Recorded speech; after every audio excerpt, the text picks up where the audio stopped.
30대하고 이럴 때 얼마나 사실은 남성 중심의 사회에서 기득권 누렸어요. 그리고 실제로도 그들이 뭐 옛날에 보면 모 의원이라든가 민주당에 뭐 룸사롱인가 가라오케에서 여성 나오는 그런 데서 또 걸리기도 하고 그랬다고 하는 거 아닙니까? 네, 누구라고 제가 말하긴 그렇지만 네. 이미 거의 다 말하신 것 같은데요. 그런데 아니 자기들은 그렇게 살아왔단 말이지. 그래놓고 그럼 자기들이 그 시대에 잘 하든가. 그리고 자기 이제 꼰대에 대해서 위에 다 올라갔어. 이제 지위가 올라갔고 5, 60대 다 돼갖고 이제 자기는 우두머리 된 다음에 밑에 있는 사람들 뭐 야 이제 여성 커트제 할 거야. 니네 뭐 응? 들어오는 애들 이제 딱 커터 해갖고 여성들 우리 우대할 거야 하면서 여성들 막 표 신경 쓰고 자기들이 옛날에 여성을 차별하거나 가부장적 이런 거에서 혜택을 받았으면 지가 내려놔야지 왜 젊은 애들한테 떠넘기냐 이거지 제 얘기는. 이건 약간 사이다인데? 그래도 사이다 발언을 많이 하시게 된 오늘 사이다 좋은데요? 네. 그 질문을 한번 바로 이어가 볼게요. 네, 한번 가볼까요? 의원님께서 이제 소신 있는 발언도 많이 한다 그러고 거침없는 사이다 발언으로 유명합니다. 네. 그런 발언을 하는 이유, 그 다음에 원동력 또는 그리고 그 발언을 했을 때 여기저기서 이제 어떤 압력이라든가 무슨 얘기들이 들어올 수도 있는데 자 힘드신 부분이 없지는 않았냐 이런 것도 이제 있었어요. 질문에 어떠십니까? 아니 뭐 사실 뭐 막 압력도 넣죠. 압력도 들어오고. 근데 전 압력이라고 안 느껴져요. 왜냐면 저는 아까 얘기했잖아요. 저는 90년대 학번이고 70년대생이에요. 우리 X세대 자유주의자다 이러거든요. 제가 내 책에 나와요. 제 책에 그 나는 왜 싸우는가라는 책이 이번 달 한 말 중순 좀 지나면 나오는데요. 거기서 제가 나는 X세대 70년생 자유주의자다 이러거든요. 그러니까 우리는 뭐냐면 우리는 군사정권이니까 그 개발 독재 시대 이후에 그러니까 87년 이후에 대학을 다녔어요.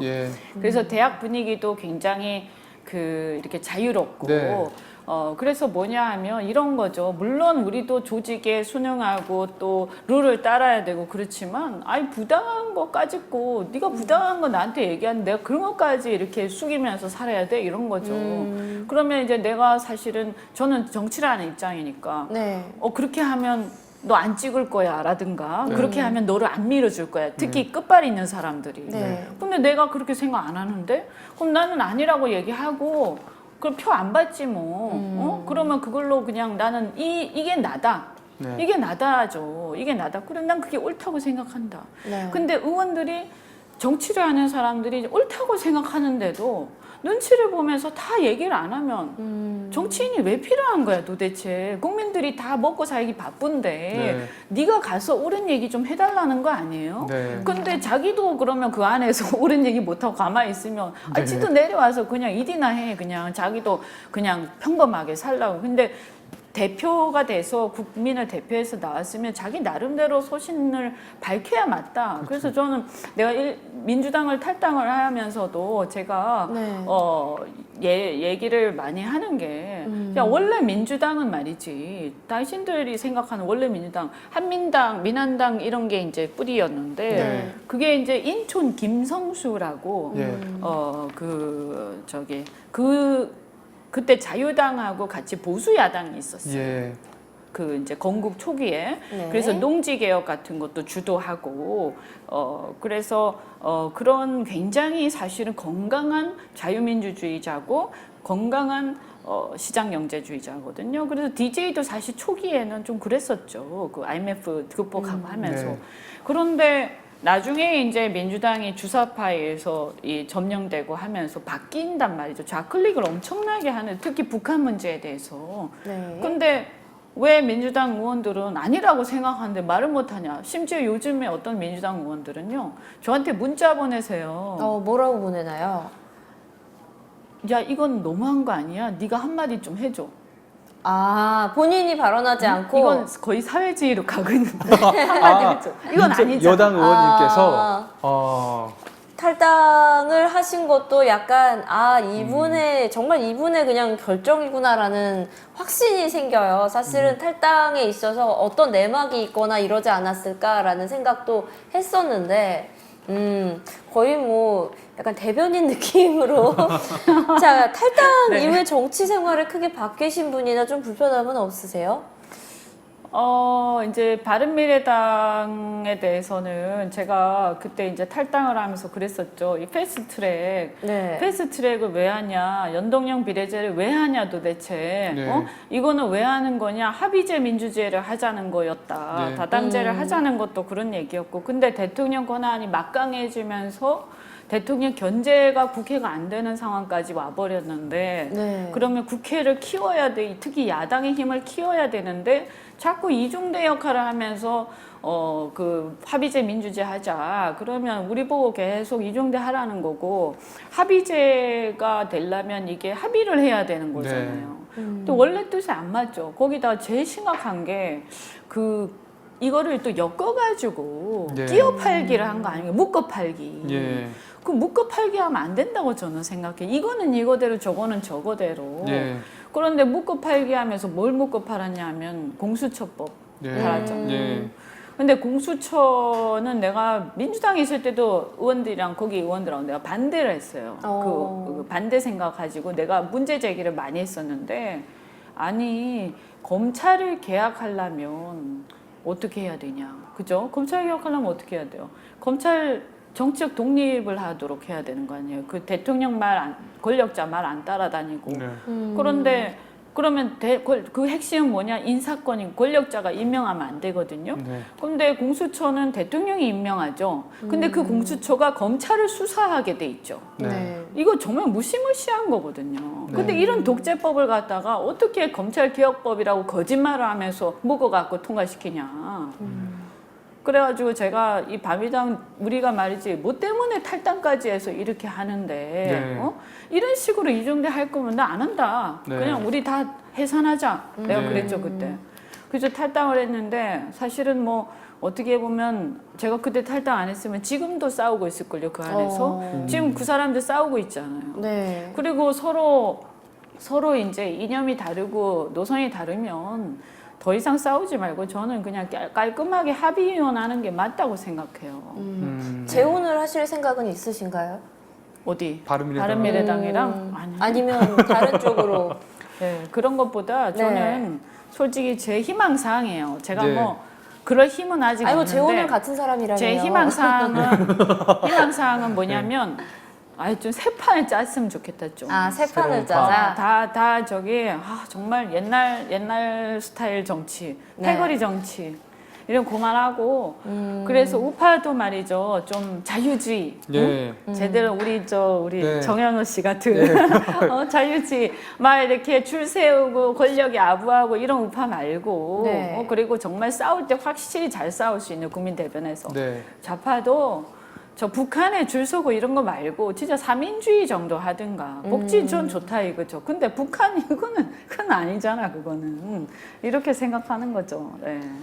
요즘 그 여기저기 얘기서 네. 보수를 지지하는 어떤 국민들이요, 보수 야권 통합 필요성에 대해서 얘기를 많이 하시기도 하는데, 네. 의원님 방금 그런 비슷한 얘기를 해주셔서, 의원님 보시기에는 보수 야권이 만약에 큰 판이 이렇게 짜지거나 통합이 네. 되려면 어떤 부분이 가장 필요하다고 보세요?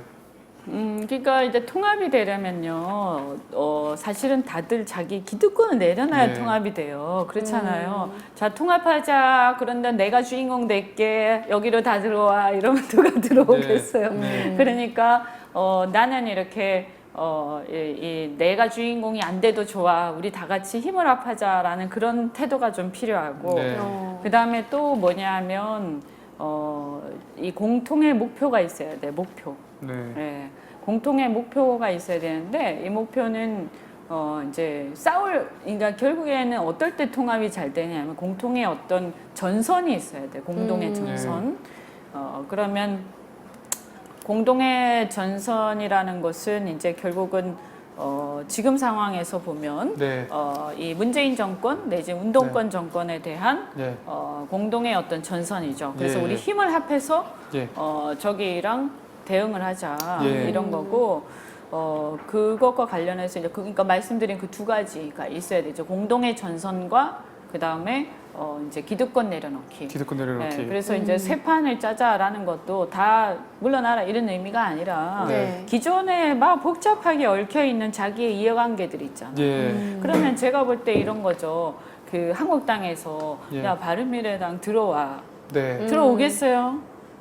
숙이고 들어가야 아, 되는데. 예. 자, 우리가 일단 기득권 딱 내려놓고 우리 그냥 다 합해갖고 이거 할 테니까 네. 아예 다 헤쳐모여 해갖고 큰 하나의 어떤 우산 안에 들어가자. 네. 이렇게 하면 하지 않겠습니까? 그죠? 네. 그래서 파트너로 인정을 해주는 게 되게 중요하다고 약간 생각합니다. 다음 행보가 예상되는 네, 정말 새 판 짜자가 빈말이 아니라는 생각이 예. 자꾸 드는데 이번에 좀 개인적인 얘기네요. 여성 국회의원들 화장은 누가 해줘요? 저는 제가 해요. 아니 화장을 누가 안 해줘요.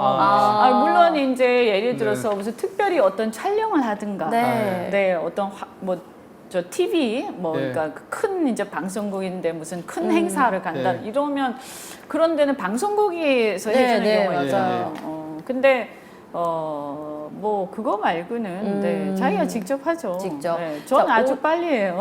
아 그래요? 오신아님은 어떤 분이셨나요? 저는 이렇게 잘 글쎄요. 그냥 그냥 무난하신 분이었어요. 무난하신 분? 네. 오신아 의원님이 저희 네. 한 5회차쯤에 출연을 하셨었어요. 그러면 보시면 되겠네요. 그때 원내대표 되기 네. 전에. 되기 전에. 왠지 되면 어떨까요? 라는 질문을 했던. 네. 그때 그랬던 적이 있어서. 의원님 이제 아까 보수통합 네. 얘기가 나와서 좀 네. 이어가 보면 이제 얘기 나오는 게 옛날에는 보수개혁이라는 단어 때문에 이제 바른정당이 나오고 또 이렇게 됐었는데 요즘 들어와서 사람들이 하는 얘기 들어보니까 이제 보수 진영에 이제 물꼬를 어디로 트고 어느 길로 갈 건지를 잡는 게 더 중요한 시즌이 됐다. 네. 그래서 당을 좀 초월해서 그렇죠. 통합을 논의해야 된다. 이런 얘기도 바로 그 얘기예요. 저도 그렇게 생각해요. 아, 지금 나는 이 당이다. 그러니까 우리 당의 지분을 얼마를 줘. 나는 이 당이야. 우리가 중심이 돼야 돼. 그러면요 진도 안 나가요. 그리고 또 너무 국민들이 사실 기존의 정당만 가지고는 좀 저는 식상할 거라고 생각을 해요. 그래서 우리 정현호 씨도 그렇지만 저는 좀 세대 교체 좀 하자 좀. 아니 민주당도 보면 그 운동권들 50대들 자기가 아직도 싱싱한 그건 줄 알아. 이제 완전 꼰대인데. 그리고 진짜 처음에는 말이지 민주화 세력이니 뭐니 자유가 그때 뭡니까? 저도 그 당시에 분개를 했지만 이명박 대통령 때 정권에 대해서 막 비판할 때는 막 자유가 어쩌고 언론의 자유가 어쩌고 표현의 자유가 어쩌고 막 하더니 지금 보세요. 자기들이 가장 많이 침해하고 있잖아요. 가장 많이 장악하고 억압하고 그게 팩트죠. 이번에 전대협 사건. 그거 아시죠? 전대협 사건. 청년들이 문재인 대통령을 말하자면 풍자하는 대자보를 대학교에 다 붙었는데 그 사람들을 수사를 한 거예요. 근데 수사를 어떻게 했냐면 제가 그래서 난리 치면서 제가 경찰청 앞에 가서 경찰청장 옷 벗어라 막 이랬는데 그 대자보에 지문이 지문이 묻어 있잖아요. 그래서 대자보에 지문이 묻어 있는데 그 지문을 감식을 한 거예요. 그래서 이 대자보를 누가 붙였는가를 지문 조회를 쫙 해갖고 찾아냈어. 그래서 이제 CCTV가 있을 거 아닙니까? CCTV를 보면 누가 붙이는 게 나오잖아요. 그죠? 그러면 그 사람 얼굴을 갖다 이렇게 확대해갖고 또 추적할 수 있잖아요. 그렇게 해서 찾아내서 걔 집까지 간 거야. 소름 끼치지 않습니까? 나는 이런 나라에서 못 살거든요. 정말로. 그런데 사실 우리가요, 과거에 군사정권 얘기, 이게 산업화다 어떻다 얘기했지만, 과거의 역사니까, 그거는 옛날에 몇십 년 전에, 50년, 60년 전에 역사니까 우리가 그냥 보고 마치 왕 중에서 훌륭한 업적 많이 남긴 왕들을 꼽는 거랑 똑같은 거예요. 근데 지금 우리 보고 그렇게 살라면 살 수 있겠어요? 근데 왜 말이지 자기들이 과거 민주화 운동했다고 그러면서 지금 그렇게 하냔 말이에요. 저는 진짜로 그래서 이제 제발 말로만 민주화 이제 지겹다. 그리고 북한 자꾸 찬양하고 북한 주사파 북한에 대해서 무조건적으로 북한이 뭐라고 얘기하면 한마디도 못해. 완전히 할 새내기가 태산 같은데도 네. 한마디도 못하고 항의도 제대로 못하고 그래서 지겹고 이제는 87년 이전에 이런 그 어떤 과거의 삼김 시대식 정치하시는 분들 네. 정말 능력이 있고 그래도 국민들이 인정하는 몇몇 분들 빼고는 좀 많이 좀 물러갔으면 좋겠고 좀 젊은 사람들 제가 보니까 오히려 난 40대지만 지금 30대들 똑똑한 사람 너무 많아요. 네. 그리고 진짜 제대로 된 보수도 많고 제 보수 입장에서 보면 과거에는 말이 보수지 그냥 성공해서 잘 나갔기 때문에 발탁돼서 들어와서 정치를 해서 그 기득권을 지키는 입장에 섰으니까 보수라고 하지만 실제로 자유가 뭔지 보수가 뭔지 대한민국 역사 어떻게 돼야 되고 경제 이런 거에 대해서 확고한 신념을 가지지 않았어요. 그러다 보니까 자꾸 이제 이쪽 운동권에서 막 공격하면 야 우리 감옥 갈 때 너는 뭐 했어? 네. 막 그러면 그죠? 그러면 갑자기 생각나는 거죠. 쟤네들 감옥 갈 때 나는 공부했는데 뭐 이렇게 되는 거 아닙니까? 근데 우리 젊은 사람들은 그렇잖아요. 감옥 갈 때 우리 감옥 갈 때 너는 뭐 있어? 막 이러면 아빠 뱃속에 있었죠. 우리는 열심히 아빠 뱃속에 총자였죠. 네. 아니 그리고 또 이런 거 아니에요. 저는 그렇게 생각해요. 야 감옥 간 게 뭐 자랑이야? 네. 감옥 간 게? 네. 그 당시에 그렇게 해서 감옥 간 게 진짜 민주화에서 갔는지 아니면 주사파에서 갔는지 알 수도 없고 네. 또 사실은 민주화는 대한민국 국민들이 한 거예요. 네. 그죠? 네. 그래서 너무 그거 내세워서 벌써 몇 번째 국회의원에서 그것만 가지고 앞으로 우리한테 필요한 거는 우리 미래를 책임질 수 있는 능력을 가진 사람들이지 옛날에 뭐 잘했다고 해가지고 그 보상으로 자리 차지할 생각하지 마라. 난 그 필요 없다고 생각하고 저도 사실 국민 입장에서 우리 애들이 앞으로 살아나가야 되는데 좀 능력 있는 사람들 많이 와가지고 우리나라 좀 잘 살게 했으면 좋겠다 이런 생각하거든요. 네. 네, 그래서 좀 많이 우리 힘내세요. 그래서 네. 저희들의 열심히 목소리를 키워서 좀 네. 치고 들어왔으면 좋겠어요. 자, 이제 본격적으로 주간 이슈 토론으로 네. 드디어 넘어가는데 네. 벌써 5시가 넘었어요. 네. 자, 오늘 토론 여러분들 채팅창 굉장히 활발하게 진행되고 있습니다. 중간중간 소통하면서 이야기 진행을 하겠습니다. 자, 북한에 대한 이야기들도 굉장히 많이 올라오고 있는데요. 지난 한 주에 있었던 이슈, 먼저 6월 30일 판문점 회동에 대한 이야기부터 하겠습니다.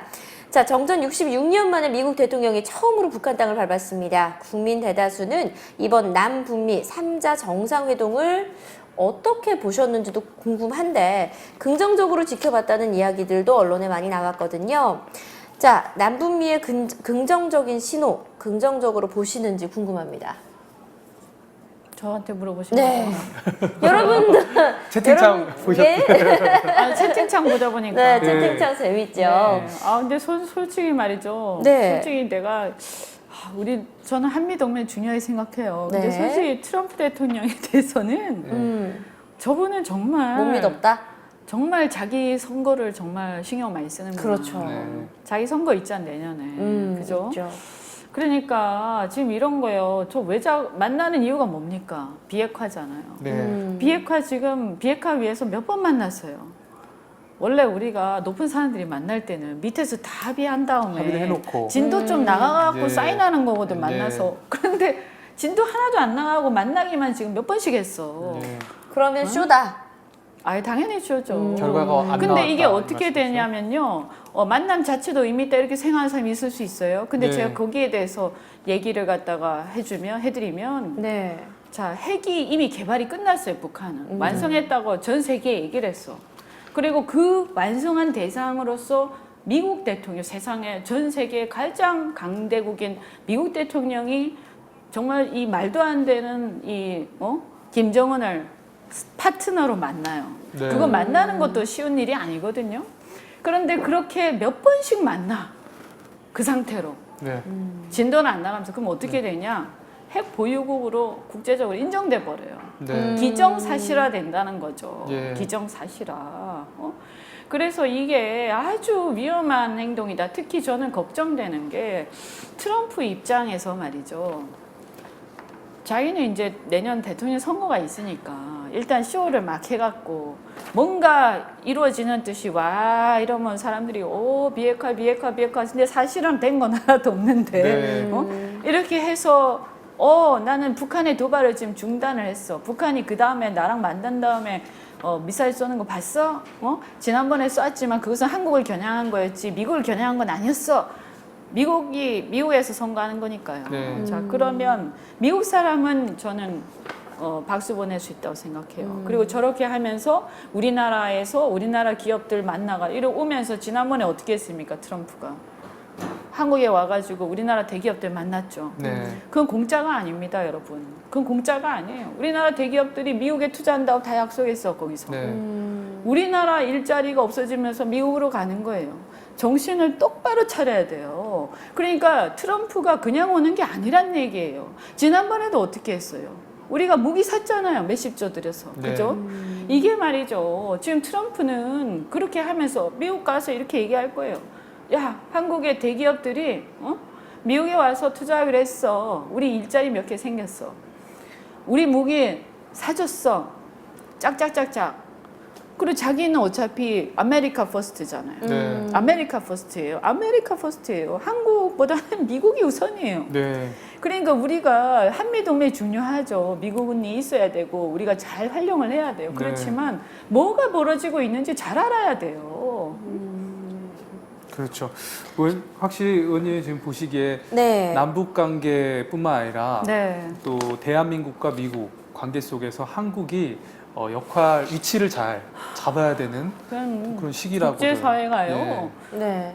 진짜 눈 깜짝할 사이 코 베어가는 사회입니다. 그런데 우리가 정치인들이 말이죠. 네. 자기의 개인적인 이득, 그러니까 정치적 이득이 뭡니까? 인기 얻기 위해서 사실은 뒤로는 국익을 갖다가 팔아먹는 경우가 허다하고 특히 트럼프 이렇게 해갖고 와 쇼하면 그럴듯해 보이니까 자꾸 저렇게 하는데 그러다가 북한 핵 보유국 되고 사실상 그러니까 많은 외국인들이 그걸 보면서 어떻게 생각하냐. 북한은 핵을 갖고 있다. 북한은 핵을 갖고 있다. 북한은 핵을 갖고 있다.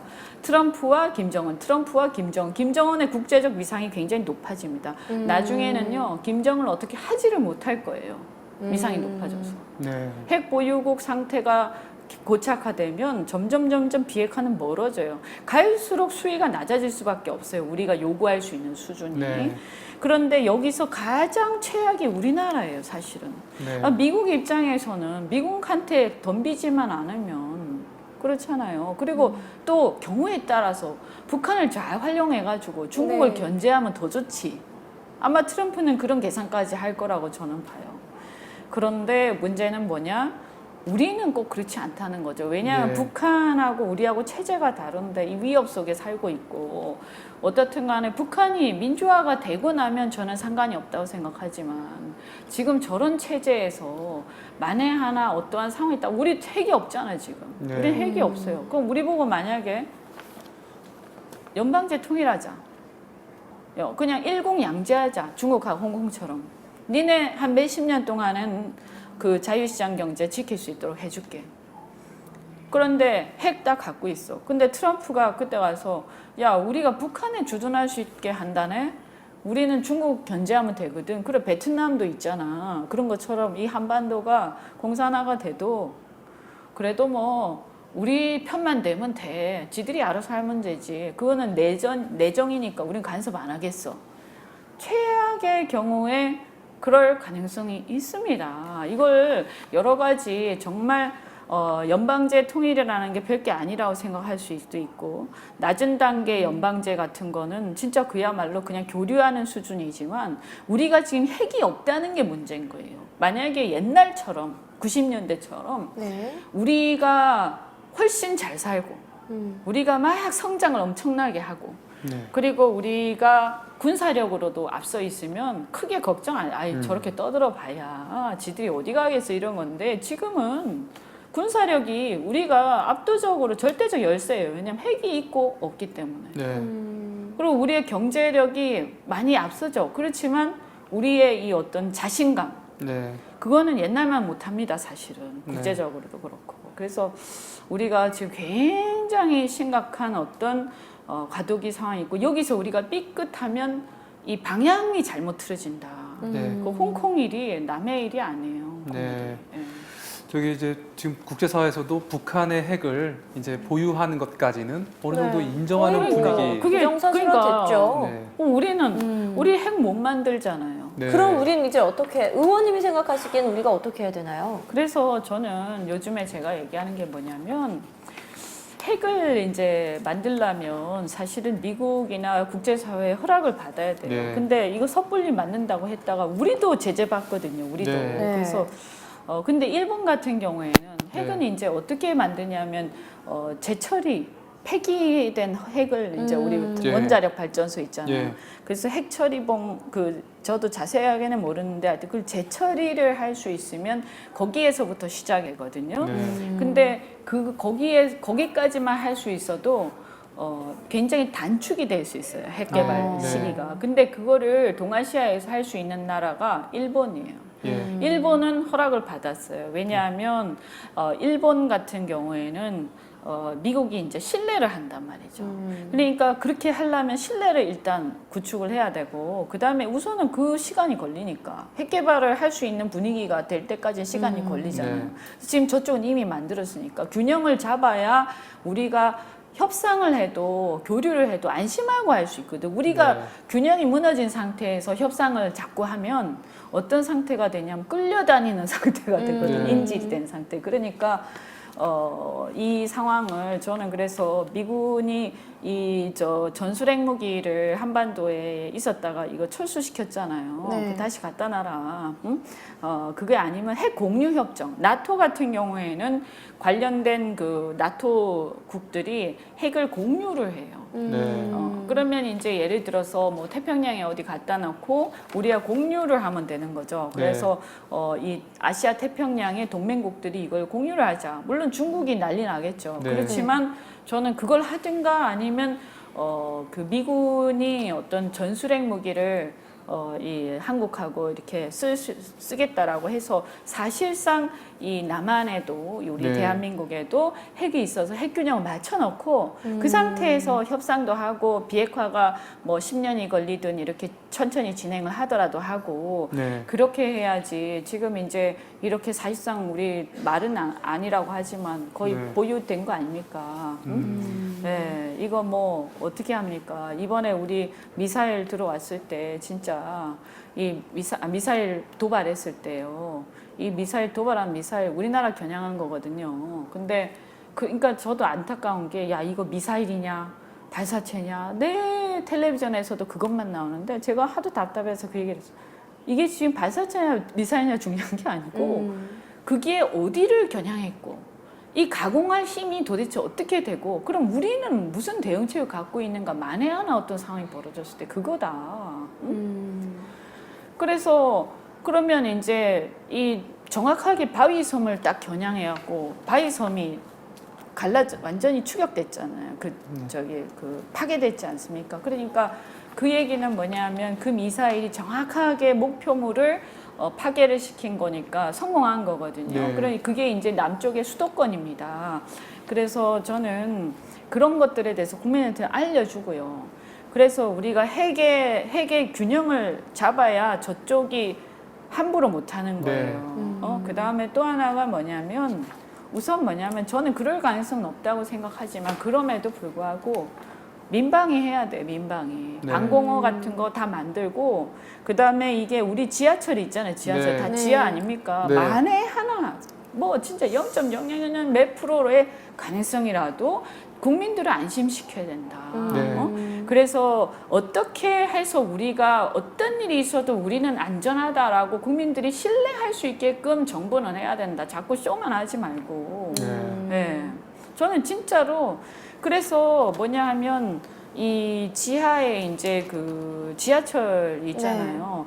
그러니까 그 정도 들어가면 사실은 일단 살 수 있어요. 살 수 있거든요. 근데 필요한 건 뭐냐면 차단막이 있어야 돼. 차단막. 그러면 설치해야 되는 거예요. 네. 있는 데도 있겠지만 없는 데도 있어요. 그래서 이거는 그런 걸 해놓고 협상하는 거 하고 네. 무방비 상태에서 협상하는 거 하고 천지 차이입니다. 우리 국민들을 안심할 수 있게, 네. 우리 아이들을 안심할 수 있게 해야 되는 거 아닙니까? 그죠? 그래서 이거는 제가 군대에 들어봤어요. 이제 저 군인들한테 이제 군대에 계신 분들 들어봤는데 이제 지금 예를 들면 스위스 같은 경우에는 100 이제 대피할 수 있는 시설의 그 용량이 전체 국민들 인구의 100 몇십 %라고 그러더라고요. 네. 초과해서. 네, 초과해서. 네. 그런 나라도 있다고요. 예. 그러니까 어쨌든 간에 그건 크게 돈 드는 거 아니거든요. 이게 그 차단막하고 하는 거. 근데 하나씩 한꺼번에 할 수는 없지만 유비무한 아닙니까? 그런 거 하고 그다음에 핵 균형도 맞춰놓고 그다음에 또 비핵화 협상하면서 계속 압박해가지고 비핵화 하도록 하고 그래서 신뢰만 가지고 우리가 이런 거잖아요. 그 이제 육식 동물하고 이제 초식 동물이거든요. 네. 그런데 울타리는 네. 초식 동물을 보호하기 위해서 존재하는 거예요. 울타리는 그 사이에 육식 동물과 초식 동물 사이에 울타리가 있으면 그죠? 경계가 있으면 그 울타리 누굴 보호하기 위한 거냐면 초식 동물을 보호하기 위한 거예요. 그러니까 우리는 평화를 사랑하자 한 번도 침략한 적이 없어요. 네. 북한은 엄청나게 많이 침략하고 도발하고 한 번도 약속을 지킨 적이 없어요. 수백 번을 약속했지만 한 번도 지킨 적이 없어요. 근데 신뢰만 가지고 우리 무방비로 그냥 있다? 저는 그건 책임 있는 지도자의 자세가 아니라고 생각하고 예, 그 논의는 우리가 딱 가서 우리 왜 저 회사도 그렇잖아요. 네. 회사도 협상할 때 내가 이제 딱 단판을 짓는단 말이에요. 네. 근데 상대방을 내 뜻대로 꺾어 누르려면요. 예. 내 뒤에 막강한 조직과 막강한 그 힘이 있어야 나는 혼자 나가지만 꺾을 수 있는 거예요, 상대를. 그렇죠. 일단은 북한하고 좀 동등한 입장이 돼야 된다라는 게 요지였던 것 같아요. 근데 조금 다른 얘기인데 민방위 필요하다라는 얘기를 했는데 그 부분은 저도 동의를 해요. 휴전국가이기도 하지만 제가 얼마 전에 깜짝 놀란 게 있었는데 CGV에서 그 화재같이 연기가 났어요. 네. 그리고 상영이 중간에 중단이 돼가지고 그 사람들이 영화 보던 사람들이 다 밖으로 나왔는데 이게 어떻게 보면 큰 불이 난 거일 수도 있잖아요. 예. 근데 그 남자 여자분의 대화를 들었는데 당신 지금 뭐 하고 있어? 그랬더니 어차피 지하 주차장에서 다 만날 건데 뭐. 그러니까 건물에 불이 나서 다 대피하세요라고 하니까 지하 주차장 엘리베이터 기다리고 있다고 하더라고요. 근데 우리나라가 확실히 지금 안보에 대한 교육이라던가 뭔가 위기 상황에 대한 교육이라던가 그리고 당장 예를 들어서 방독면이 앞에 있어도 특히 군대를 갔다 오지 않은 사람들은 그 방법을 쓸 줄을 모른다는 진짜 거지. 맞아요. 그래서 진짜로 약간 이거는 안보에 대한 교육 그리고 진짜 민방위 훈련 옛날 우리가 어렸을 땐 했잖아요. 그렇죠, 지진이 맞아요. 나면 어디 밑에 숨어라. 무슨 벨 소리가 나면 해라. 여러분 그것도 모르는 사람 되게 많아요. 지금 너무 어떤 사이렌이 뭐가 울리면 어떻게 행동하라는 사이렌이다. 네. 이게 남자들은 예비군 훈련 가면 배운대요. 근데 여자들은 사이렌을 들어도 그게 무슨 사이렌인지 모른다는 거지. 그게 이제 공습이냐 뭐 이런 거 구분이 좀 있거든요. 그런 걸 몰라요. 그 경제도 말이죠. 네. 지금 우리나라를 떠나는 투자자들이 너무 많거든요. 근데 그게 지금 북한 문제하고 관련이 있어요. 이 심리적으로 이 대한민국의 미래에 대해서 말하자면 이 자유시장 경제의 일원으로서 이것이 과연 안정적으로 유지될 것인가 하는 거에 대한 불안감들이 다 있는 거예요. 그런 더군다나 지금 보면 정부가 경제 정책을 하는데 기업 경영권을 기준 없이 막 뺏는다든가 그 다음에 이 시장에 직접적으로 가격 질서에 막 개입하는 게 너무 많잖아요. 그래서 사실은 이 국제사회에서 이 경제인들 사이에서 지금 굉장히 평판이 안 좋거든요. 그래서 지금 대한민국이 코리아가 예측 불가능한 어떤 경제 체제로 가고 있다 이런 인식들이 되게 많은데 이렇게 되면 투자자들이 다 떠난 거기에 플러스 북한 문제까지도 지금 아니 근데 그런 논리라면 오히려 자꾸 트럼프, 김정은 만나서 평화 분위기를 줘야 되는 게 맞는 거 아닙니까? 그거 보고 평화라고 생각하는 사람들은 이제 그 정도의 이제 투자를 하고 하는 사람들 같으면 굉장히 냉정하게 판단하죠. 그래서 그 악수하는 거 보고 실제로 달라진 건 아무것도 없는데 악수만 계속하는 거 보고 박수를 치는 거야. 일반 대중은 그렇지만 네.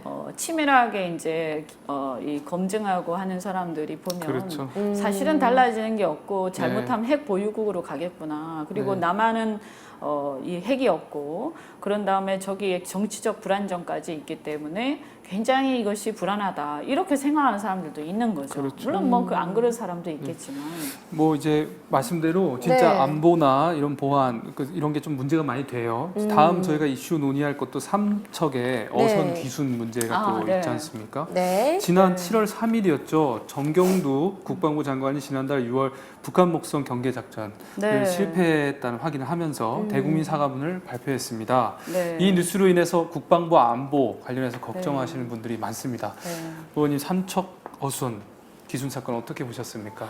저는 너무 끔찍하죠.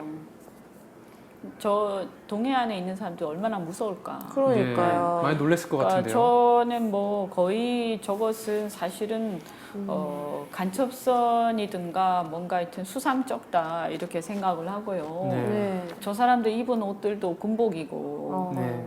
그리고 얘기 들어보니까 저기에 이제 어선이라고 하는데 어망이 있는데 네. 어망이 새 거래요, 새 거. 사용한 네. 적이 없다. 네. 아니 새 거, 이렇게 신제품, 채팅창에서도 저게 코미디지 저 차림은 어부가 저 이러는데. 어부 차림은 아니에요. 네, 어부 차림은 누가 봐도 아니죠. 이거 진짜 코미디 맞습니다. 네, 저게 이제 군복이거든요. 네. 그리고 저 앞에 서 있는 사람은 굉장히 그래도 조금 중간쯤 되는 사람인 것 같고. 어부의 자세가 아니에요, 네. 지금. 뭔가 자신감이 또 있고요. 네. 네. 그리고 이제 이 수상쩍은 게 한두 가지가 아닌데 사실은 귀순했다고 그러는데 자 우리가 만약에 북한에서 귀순을 하면 어떻게 돼요? 잡히면 끝장이잖아요. 네. 잡히면 수용소 가든가 뭐 이럴 거 아닙니까? 최소한 아니면 잘못하면 죽을 수도 있고. 네.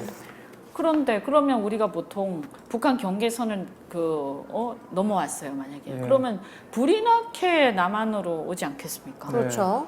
제일 먼저 있는 항구로 가지 않겠어요? 네. 그런데 130km나 내려와갖고 굳이 건너와서 한참 밑에 있는 삼척항까지 왔어요. 네. 불과 예전에 그 판문점에서 자유의 질주를 네. 한번 했었고 총격 사격도 받고 막 이랬었는데 그때하고는 사뭇 다른 분위기가 분위기가 달라요. 너무 달라요. 여기 자, 채팅창에 네. 뭐 불륜녀라는 유언비어가 있다 그래서 제가 부탁드리는데요. 그분들 전부 다 이제 재판 받아가지고 유죄됐어요. 고소를 하나요? 이미 다 했어요. 제가 해서 한 엄청나게 많이 싹 다 찾아가지고 네. 제가 그거는 예외 없이 싹 다 처벌한다. 그러니까 만약에 그런 거 보시면 우리 의원실로 꼭 바로 제보를 달라고. 제보를 해주시면 근데 되게 감사하겠습니다. 의원으로서나 여자로서나 굉장히 기분 나쁜 유언비어거든요. 그 부분은 이해가 됩니다. 그럼요. 아니 그리고 우리가요. 네. 우리나라가 이런 게 있어요. 아까 제가 페미니스트는 아니지만 네. 여성 정치인에 대해서 우습게 생각하는 그런 게 좀 있어요.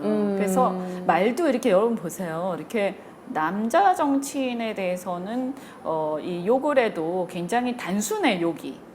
이놈, 저놈. 네, 그렇죠. 네. 근데 여성 정치인들에 대해서는 아주 다양하고 굉장히 기상천외한 욕이 많아요. 벌써 우리 스스로가 네. 이런 어떤 가부장적 분위기에 젖어 있는 겁니다. 그래서 페미니즘 이런 게 다른 게 있는 게 아니고 진짜 이런 거부터 저는 고쳐야 된다고 생각해요. 진짜 사실은 과거에 이제 박근혜 대통령 탄핵 때도 네. 저는 이제 뭐 여러 가지 탄핵에 대해서 지금 여러 가지 해석이 있습니다만 지금 와서 생각해 보면 그 네. 가짜 뉴스가 너무 많았잖아요. 네. 뭐 무슨 굿했다, 뭐 했다 하는 네. 것들, 그 다음에 뭐 무슨 비아그라 먹고 뭐 했다, 뭐 이런 거 하고 뭐 막 있었는데.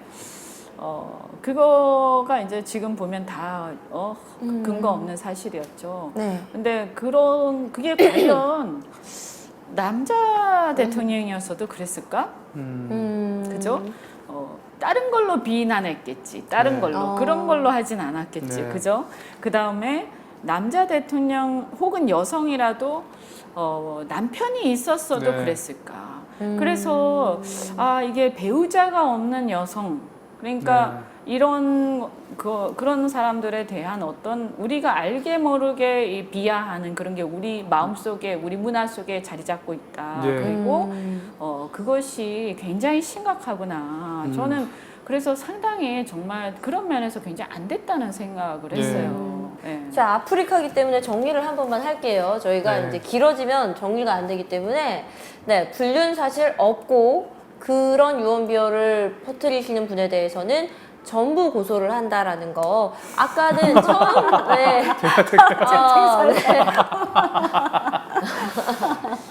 다 가짜 뉴스였군요라는 이야기도 계셨고, 우리가 이제 그 여멸님, 국민들의 그러니까 비판은 좋아요. 뭐든지 해도 좋아요. 그런데 우리가 이제 진짜 그런 것들은 특히 여성에 대해서 제가 이 편한 자리니까 그냥 얘기하는 아니 거예요. 진짜 말씀 이 자리에서 뭐 오늘 처음 들었다는 분도 계시고 아 그게 해명이 됐구나라고 하는 분도 계시고 의외로 이렇게 이야기할 자리가 우리가 사실 진짜 없더라고요. 맞아요. 내가 나에 대해서 굳이 2시간 내내 할 수 있는 자리가 편하게 말씀하시면 됩니다. 제가 질문을 좀 이어가 볼게요. 아까 삼척어순 기순 어선 때문에 기순이요? 그 국정조사 필요성에 대한 얘기들 뭐 이런 것들은 어떻게 나오고 있습니까? 그냥 뭐 당연히 국정조사해야죠. 해야 된다. 왜냐하면 이걸 정부가 제대로 밝히면 상관이 없어요. 근데 우리가 다 의심하잖아요. 아시다시피 아까도 얘기했지만 130km나 이렇게 쭉 내려와서 기순할 게 뭐야. 북한에서 감시할 텐데 그러면 내려오자마자 휴전선 지나자마자 빨리 와야지 한국에. 그리고 이제 표류하다가 왔대잖아요. 그것도 거짓말인 게. 아니 무슨 어부가 표류를 해. 그 잔잔한 데서. 아니 그 표류를 몇 킬로씩이나 합니까? 그럼 표류를 하면 제일 먼저 보이는 무트로 와야지. 그렇죠. 근데 왜 130킬로씩이나 굳이 표류해서 내려옵니까? 그러고 나서 상어도 나타났단 말이야. 근데 이제 표류를 갖다가 또 해갖고 저는 잘은 모르겠지만 배가 저런 나무배가 표류하다가 마침 그 삼척항을 목적지로 딱 어떤 그 목적지로 해갖고 타겟으로 해서 방향을 싹 들어가지고 거기 탁 도착할 수 있습니까? 그러니까 지금까지 130km를 표류하다가 갑자기 도착을 했어요. 이게 이상한 거예요. 지금 채팅창에서 타리님 표류의 의미를 모르시네 하는데 그렇기 때문에 이상한 건 거죠. 그래 표류하면 그냥 막 이렇게 되는 건데 표류를 하자 갑자기 말아. 그럼 국회에서도 국정조사 필요하다는 얘기는 많이 나오고 있다 이 말씀이신 거겠죠? 그럼요. 그리고 또 이상한 게 4명이 들어왔어요. 근데 2명은 왜 도로 돌아가? 그러면 4명 다 기순해야지. 그리고 2명이 왔다가 기순했다가 돌아가면요. 이건 엄청난 그 죄를 짓는 거거든요. 그렇죠. 그러니까 돌아가면 무사하지 못할 텐데 왜 돌아갈까? 그리고 또 이상한 거는 보통 이런 귀순자들이나 이렇게 탈북자들 조사를 하면요.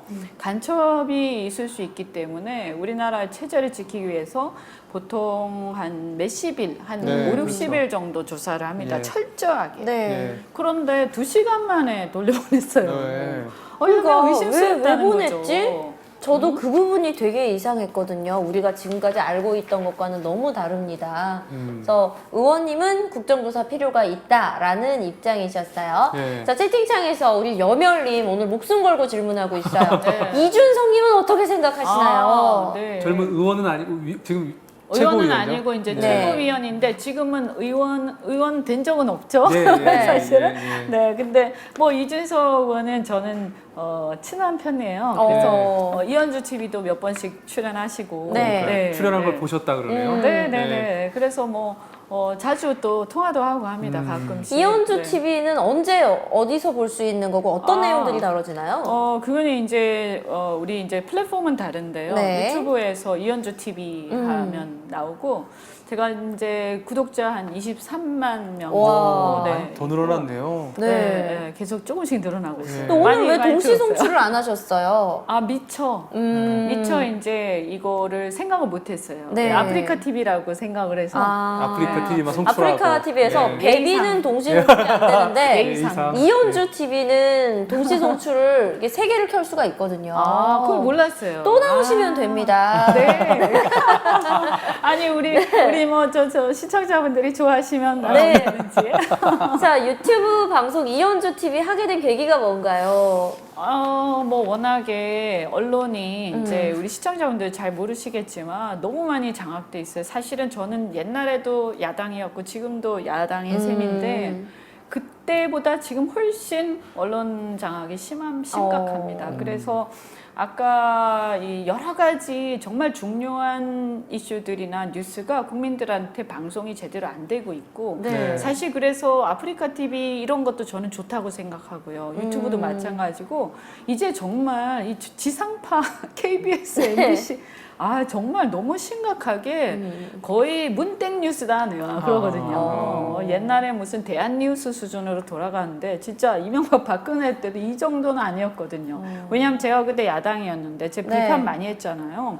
근데 그때 저는 그냥 나가서 다 비판했거든요. 근데 그게 그대로 보도가 됐었던 거예요, 그 당시에는? 그럼요. 그때는 사실 여러분 기억하실 거예요. 사실은 박근혜 대통령 탄핵되기 전에도 그런 뉴스들이 실제 자기가 대통령 할 때 나왔잖아요. 그러니까 그런 거는 없었어요. 이렇게 심하게. 근데 이게 이제 또 왜 그러냐면 방송들이 그 언론 노조가 딱 하나밖에 없어요. 방송 노조는 다 민노총입니다. 네.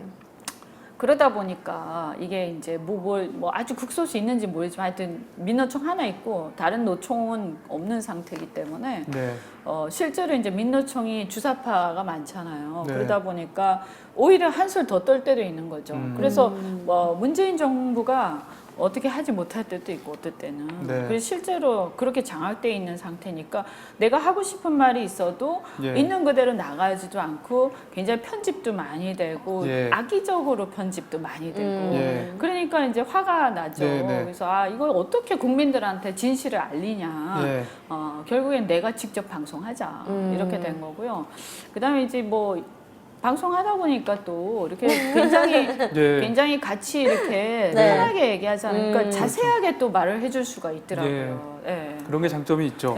이거를 악마의 편집하면 어떻게 되냐면 앞뒤말 다 자르고 화가 나서 이렇게 해서 홧김에 만들었다 이렇게 편집이 되거든요.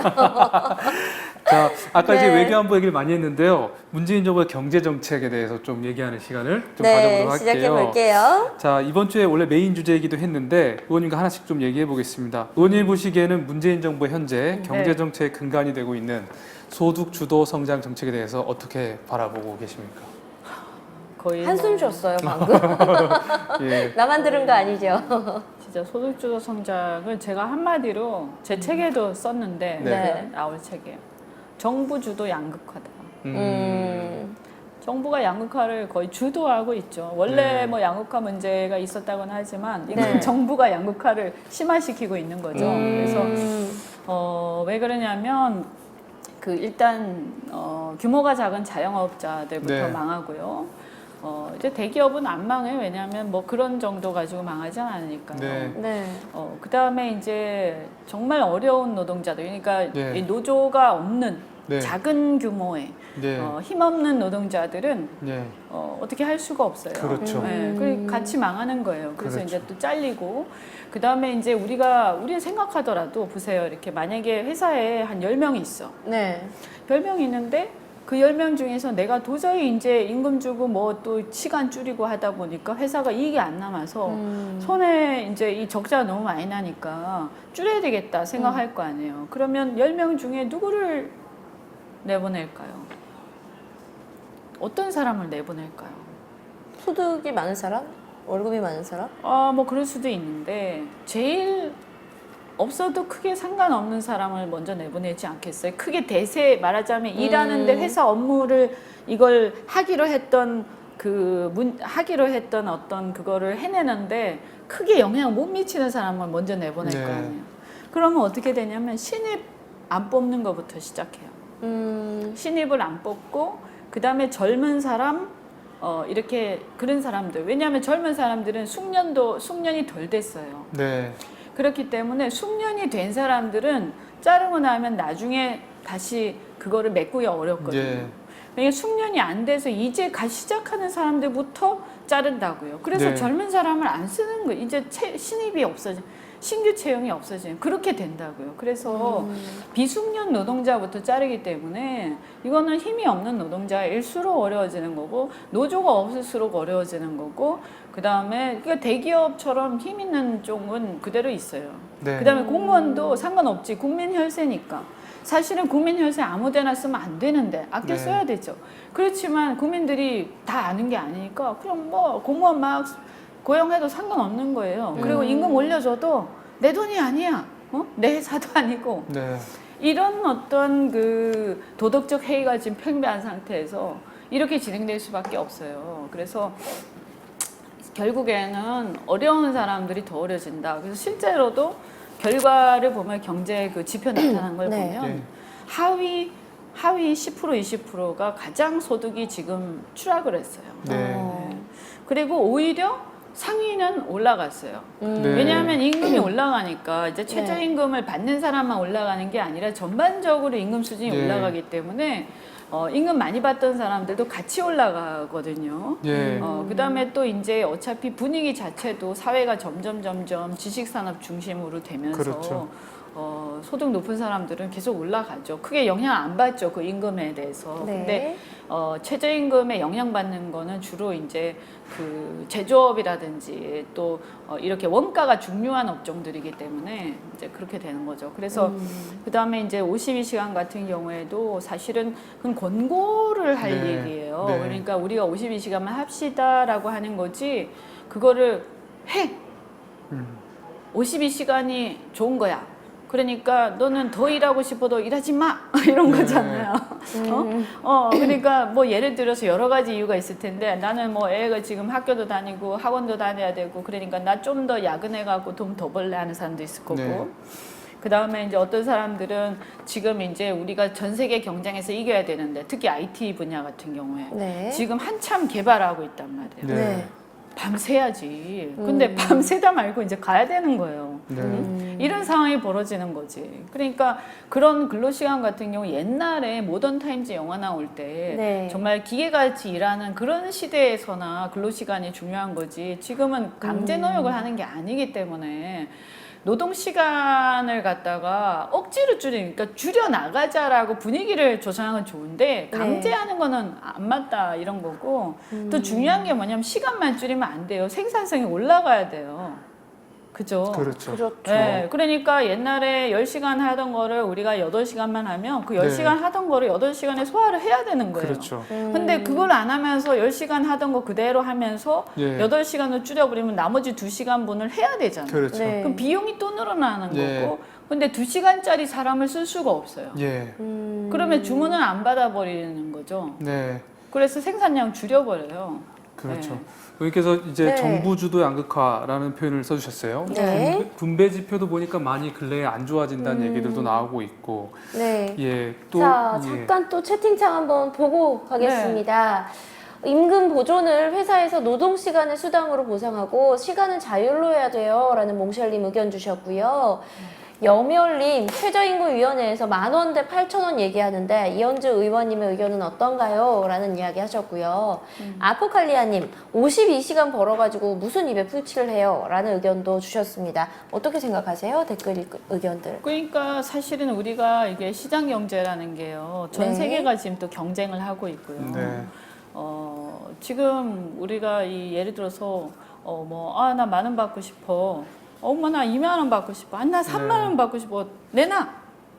이렇게 할 수 있는 게 아니잖아요. 그렇죠. 그만큼 우리가 생산을 해야 되는 거예요. 그리고 네. 회사의 사장은 무슨 풀 뜯어먹고 사는 것도 아니고. 그러면 어떻게 되냐면 회사 문 닫아버려요. 네. 왜냐면 손해보니까. 그리고 지금 이게 문제가 뭐냐면 우리 국제 경쟁을 하고 있잖아요. 근데 우리나라가 지금 엄청나게 정말 우리 아버지 세대가 진짜로 허리띠 쫄라매고 고생해갖고 여기까지 왔어요. 근데 지금 추락하는 중이거든요. 우리 아이들한테 우리보다 못 사는 나라를 절대 물려줘서는 안 된다고 저는 생각하고 지금 뭐가 중요하냐면 단위당 임금이 중요한 거거든요. 네. 단위당 임금. 그러니까 요만큼 생산하는데 들어가는 임금이 얼마냐라고 해서 이거를 다 상대적인 것들을 갖다 다 맞춰가지고 네. 국민소득이랑 그다음에 생산성을 다 맞춰가지고 전 세계를 비교한 지표가 있어요. 네. 단위당 임금이라고. 거기에 우리나라가요. 세계 OECD 최고입니다. 그러니까 단위당 임금이 OECD 국가에서 최고로 높아요, 우리나라가. 네. 그러니까 국민소득 수준이나 국가의 어떤 경제 수준이나 그다음에 우리 생산성 이런 걸 따졌을 때 우리가 제일 비싼 임금이란 얘기인데 예. 그럼 우리나라는 수출로 먹고 사는 나라잖아요. 예. 수출이 70%가 넘거든요. 그러면 수출로 먹고 사는 나라면 다른 나라하고 경쟁해서 못 이기면 우리는 못 먹고 사는 나라예요. 예. 그게 우리 현실이라는 거죠. 예. 이런 상황에서 단위당 임금이 우리가 가장 높은 수준이 되면 우리는 살아남을 수가 없어요. 그래서 지금 어떤 현실에 부딪혀 있냐? 조선업 같은 경우 어차피 우리가 지금 이제 많이 사용화되기도 했지만 심지어 우리나라에서 배를 주문 안 하고 일본에 가서 주문해요. 네. 그게 더 싸대요. 일본의 중소도시 가서 주문하는 게. 네. 일본은 지방마다 다르거든요. 네. 최저임금이. 그래서 조금 시골로 가면 훨씬 싸요, 우리보다. 그러니까 임금이 훨씬 싸기 때문에. 그런데 그 사람들, 바이어들이 저한테 뭐라고 그러냐면 그게 훨씬 싸고 일본이 더 싸고 품질은 더 좋은데 왜 한국에서 사야 되냐. 예. 이게 국제 경쟁의 실상이거든요. 우린 여기서 살아남아야 돼요. 네. 그러니까 제가 이제 사실 우리도 캐나다 같은 나라에서 태어나고 네. 호주 같은 나라에서 태어나면 얼마나 좋겠어요. 근데 네. 그건 우리 현실이 아니잖아요. 그리고 우리보다 더 열악한 나라도 또 있어요. 네. 그죠? 네. 근데 우리는 사실은 가진 것도 없고 네. 조상이 물려준 것도 없고 뭐 별로 자원도 없어. 그런데 네. 좁은 나라에서 뽁닥거리면서 지금까지 살아왔는데 우리가 가지고 있는 거 딱 하나 우수한 인재. 네. 그리고 우리의 열정이거든요. 네. 그래서 그걸로 이때까지 살아왔고 사실은 우리 아버지 세대가 정말 어떻게 보면 비참할 정도로 고생해갖고 여기까지 왔는데 이제 우리가 옛날처럼 할 필요는 없지만 그렇다고 해갖고 정말 우리가 캐나다나 이런 나라처럼 못 살아남아요. 네. 북유럽도 마찬가지예요. 북유럽도 노르웨이나 뭐 스웨덴 이런 나라들 네. 인구 얼마 안 돼요. 근데 예. 땅은 우리보다 훨씬 넓어요. 그리고 네. 그 나라는 오랫동안 자본주의를 해오면서 발전을 해왔기 때문에 벌써 축적된 자본이 200년씩 된 거거든요. 예. 우리는 지금 자본주의 시작한 지 70년. 네. 이런 나라이기 때문에 그리고 인구도 그리고 자원도 그런 나라 많아요. 지금 네. 북유럽의 노르웨이 같은 경우에는 뭐 여러 가지 자원이 엄청 많고 북해에서 석유 나잖아, 석유. 네. 그런데다가 이 수력 얼마나 싸죠? 전기가 싸야 돼요. 네. 근데 진짜 심각한 게 탈원전해가 전기가 올라가니까 네. 이런 상황 되면 이제 원가가 임금 올라가지 전기 요금 올라가지 우리는 그냥 자살 중에 있어요. 제가 볼 때 자살 중에 있다. 기업하기 힘든 나라가 네. 되고 있다라는 말씀이신 거죠. 네, 제가 볼 때 이대로 가면 네. 반드시 위기가 옵니다. 네. 자, 조만간 의원님의 의견에 대해서 소득주도 성장에 긍정적인 효과도 있다라고 주장하는 의견도 있어요. 상용직 노동자들의 소득이 증가했다는 사실도 있고 또 양극화 해소, 내수 기반 강화를 위해서 오히려 최저임금 인상은 필요하다라는 의견도 있거든요. 여기에 대해서는 어떻게 저는 생각하세요? 뭐 그런 사람들은 근거를 가지고 얘기를 했으면 좋겠어요. 그러니까 내수 기반이 강화됐다? 아니에요. 내수가 강화됐다고 보기 어렵고 왜냐하면 경기가 침체돼가지고 내수도 네. 같이 죽어요. 네. 지금 자영업이 망하는 게 내수가 강화된 게 아니지 않습니까? 네. 돈을 쓸 사람들이 돈이 없는데 오늘 그 얘기 하더라고요. 이 요즘에 그러니까 제가 국회에서 이제 네. 돼지고기 수요가 급감을 했대요. 네. 왜 그러냐? 왜냐하면 이게 내려갈 일이 없는데 돼지고기 가격이 급감을 했다는 게 자꾸 내려간다는 네. 거예요. 내려갈 일이 없지 않냐? 사람들이 소비를 안 한대요. 돼지고기를 안 먹는데요. 네. 그냥 계속 경제가 안 좋으니까 그렇게 되는 거거든요. 그래서 내수 기반이라는 것도 경제 자체가 좋아야 되는데 네. 원가를 다 낮춰놔가지고 지금은 자영업자 망하지, 일자리 없어지지, 그 다음에 있는 사람들도 불안하지 이렇게 되니까 불안해 돈 안 쓰죠. 없어요. 네. 불안한데 돈 쓰기 위해서 미래가 좀 편안해야 내가 돈을 막 쓰는데 이런 상황이 됐죠. 그 다음에 양극화 해소는 실제로 아까 제가 말씀드렸지만 이 통계에 의해서 저소득층의 이 상황이 굉장히 열악해졌다. 그래서 양극화 심화됐다는 건 이미 결과로 이미 나와 있는 거고. 네. 그러니까 실제로 올라간 사람들은 아까 얘기한 것처럼 대기업 근로자들, 네. 그 다음에 공무원들, 네. 뭐 이런 사람들은 나빠질 게 없죠. 네. 그죠? 네. 뭐 더 좋을 수도 있고 그렇죠. 그런데 실제로 저는 이렇게 생각하는 거죠. 지금 우리나라 문제는 공무원들 임금도 너무 높다. 일본보다 우리가 더 이 평균이 높다고 하더라고요. 제가 들어보니까. 그러니까 일본은 중소기업 임금에 맞춰져 있거든요. 공무원 임금이. 네. 이게 뭔가 잘못됐다. 왜냐하면 공무원들이 뭐 이렇게 아주 생산적이나 부가가치 창출하는 게 아니잖아요. 그죠? 네. 그러니까 그리고요. 이거는 정말 소득주도 성장은 제가 정말 이런 엉터리를 이거는 정말 나라를 망치는 길인데 문재인 대통령이 족보에 있다고 그랬잖아요. 소득주도 성장. 네.